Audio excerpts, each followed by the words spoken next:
बिस्मिल्लाहिर्रहमानिर्रहीम।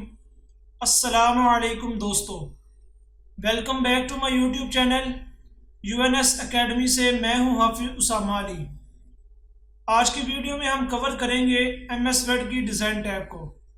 तो आइए चलते हैं अपनी वीडियो की तरफ। डिज़ाइन टैब में हमारे पास दो ग्रुप्स आते हैं, एक है डॉक्यूमेंट फॉर्मेटिंग और एक है पेज बैकग्राउंड। इससे पहले तक हम जो फॉर्मेटिंग पढ़ते रहे हैं वो फॉर्मेटिंग हमारे टेक्स्ट से रिलेटेड थी, लेकिन ये जो फॉर्मेटिंग है ये हमारे पूरे डॉक्यूमेंट से रिलेटेड है। इसको अप्लाई करने के लिए हम अपने टेक्स्ट पर चलते हैं। यहाँ पर मैंने कुछ पॉइंट्स ऐड किए हैं। अब मैं सबसे पहले इसको सिलेक्ट करता हूँ, उसके बाद मैं यहाँ से आकर थीम पर क्लिक करता हूँ। अब अगर मैं यहाँ से कोई थीम अप्लाई करता हूँ तो आप देखें कि हमारा कोई भी थीम यहाँ पर अप्लाई नहीं हो रहा, सिर्फ हमारा फ़ॉन्ट साइज चेंज हो रहा है, फ़ॉन्ट स्टाइल चेंज हो रहा है। इसके अलावा यहाँ पर कोई भी थीम वर्क नहीं कर रहा। इसके अलावा अगर मैं यहाँ से स्टाइल चेंज करता हूँ तो आप देखें कि हमारा यहाँ पर कोई स्टाइल अप्लाई नहीं हो रहा। अगर मैं कलर चेंज करता हूँ तो कलर में भी कोई फ़र्क नहीं आ रहा। तो सवाल ये है कि हम इस डॉक्यूमेंट फॉर्मेटिंग को यूज़ कैसे करेंगे। तो दोस्तों, डॉक्यूमेंट फॉर्मेटिंग को यूज़ करने के लिए ज़रूरी है कि आपने अपने डॉक्यूमेंट के अंदर हेडिंग और टाइटल बनाए हों। हेडिंग और टाइटल कैसे बनते हैं इसके बारे में हम पहले भी बात कर चुके हैं। आज हम उसको यूज़ करके देखते हैं। सबसे पहले मैं यहाँ पर हेडिंग और टाइटल बनाता हूँ।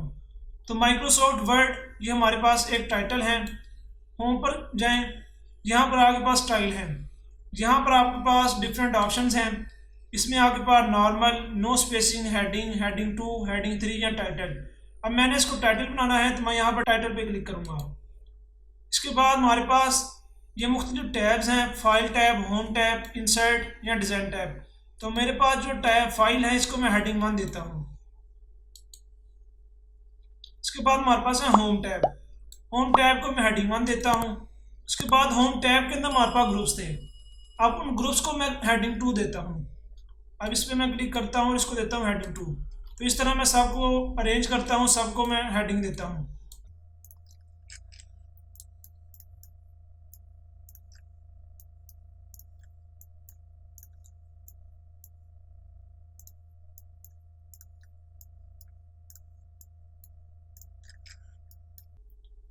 तो ये हमारी सारी हेडिंग ऐड हो चुकी हैं। अब हम जाते हैं डिज़ाइन टैब पर। अब अगर मैं यहाँ से थीम चेंज करता हूँ तो आप देखें कि हमारा थीम जो है चेंज हो रहा है। अब यहाँ पर जो थीम के मुताबिक कलर हैं वो कलर चेंज हो रहे हैं। इसके अलावा हमारे पास फ़ॉन्ट भी चेंज हो रहा है। अब अगर मैं यहाँ से इस थीम पे क्लिक करता हूँ तो उसके बाद हम यहाँ से स्टाइल चेंज कर सकते हैं।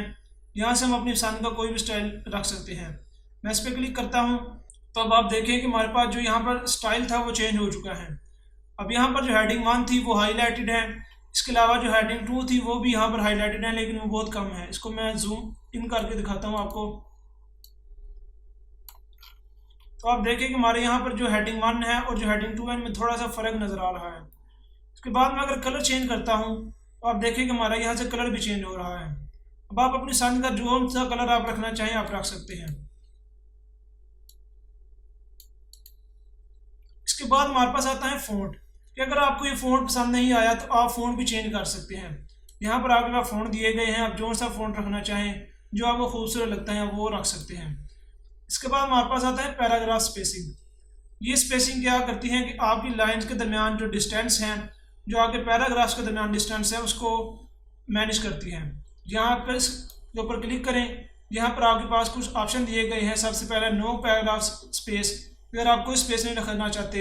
उसके बाद कॉम्पैक्ट, टाइट, ओपन, रिलैक्स्ड या डबल से आपके पास देखें कि यहाँ पर कितना ज़्यादा गैप आ चुका है।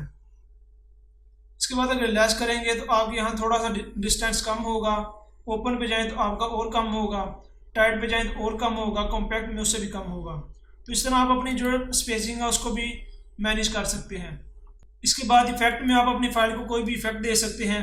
यहाँ पर आपको डिफरेंट इफेक्ट दिए गए हैं। इसके अलावा अगर आपने कुछ स्टाइल आपने बना लिया, आप चाहते हैं कि आप जब भी हेडिंग बनाएं आपका वो स्टाइल है वो खुद ब खुद वही ऐड हो जाए, तो उसके लिए आपने जो स्टाइल बनाया है उसको आप सेट एज डिफ़ॉल्ट कर दें। इसके बाद आप जब भी स्टाइल बनाएंगे आपका वो जो स्टाइल था वो खुद ब खुद ऐड हो जाएगा। इसके बाद आता है पेज बैकग्राउंड। अगर आप अपने डॉक्यूमेंट फाइल में वाटर मार्क ऐड करना चाहते हैं तो आप वाटर मार्क पे क्लिक करें। आपको यहाँ पर कुछ वाटर मार्क दिए गए हैं। इसके अलावा अगर आप अपना बनाना चाहें तो आप कस्टम वाटर मार्क पे क्लिक करें। आपके सामने एक डायलॉग बॉक्स ओपन होगा जिसमें सबसे पहले आता है पिक्चर वाटर मार्क, कि अगर आप किसी पिक्चर को as a watermark use करना चाहते हैं तो आप इसको सिलेक्ट करें और पिक्चर को ऐड करें और अप्लाई पे क्लिक करें। इसके बाद आता है text water mark. Text water mark पे चेक करें। सबसे पहले आता है लैंग्वेज, कि आप लैंग्वेज क्या रखना चाहते हैं।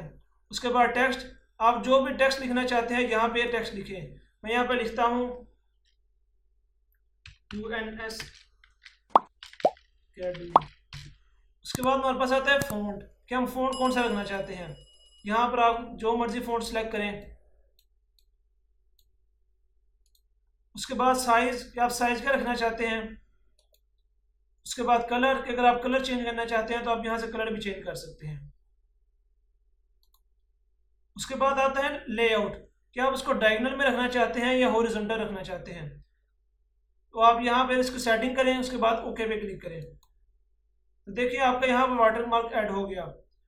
इसके बाद आता है पेज कलर, कि अगर आप अपने पेज के कलर को चेंज करना चाहते हैं तो आप यहाँ से पेज कलर भी चेंज कर सकते हैं।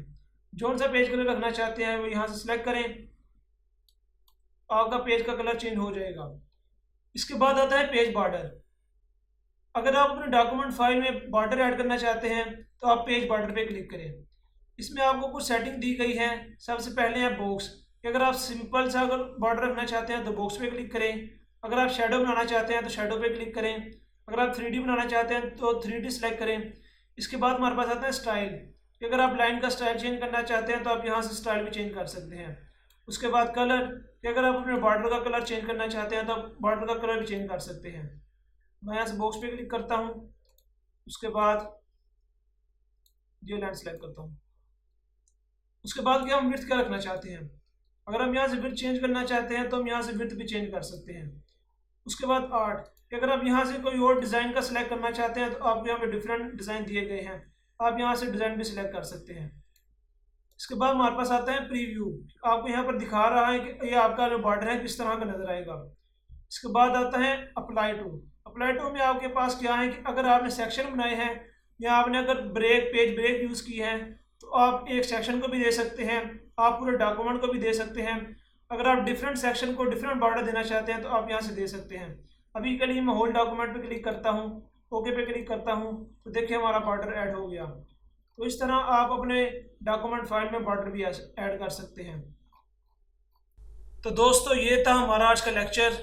उम्मीद है कि आपको डिज़ाइन टैब की समझ आई होगी। अगर आपको हमारी वीडियो पसंद आए तो हमारे वीडियोस को लाइक और शेयर करना मत भूलिएगा, और साथ ही साथ हमारे चैनल को सब्सक्राइब भी कर लें और बेल आइकन को भी प्रेस कर लें ताकि आपको हमारे रेगुलर नोटिफिकेशन अपडेट्स मिल सकें। तो अपना ख्याल रखिएगा, मिलते हैं नेक्स्ट वीडियो में। खुदा हाफिज़।